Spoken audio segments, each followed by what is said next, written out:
அதிமுகவின் முன்னாள் பொதுச் செயலாளரும் முன்னாள் முதலமைச்சருமான ஜெயலலிதாவின் 78வது பிறந்த நாள் விழா தமிழகம் முழுவதும் இன்று கொண்டாடப்படுகிறது.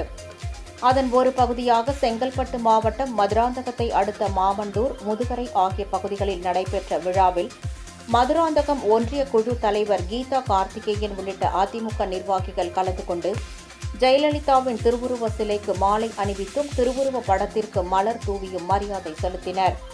பின்னர் அங்கு திரண்டிருந்த பொதுமக்களுக்கு இனிப்புகள் வழங்கி 1000த்திற்கும் மேற்பட்டோருக்கு அன்னதானம் வழங்கப்பட்டது.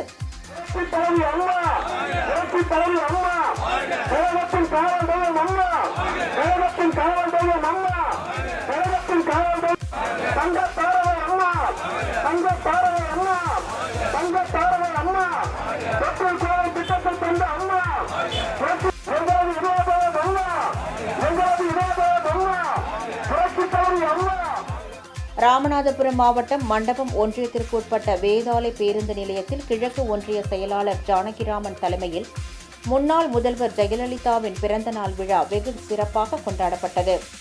இதனை முன்னிட்டு அங்கு அலங்கரித்து வைக்கப்பட்டிருந்த ஜெயலலிதா திருவுருவ படத்திற்கு மாலை அணிவித்தும் மலர் தூவியும் அதிமுகவினர் மரியாதை செலுத்தினர். பின்னர் அனைவருக்கும் இனிப்பு வழங்கப்பட்டது.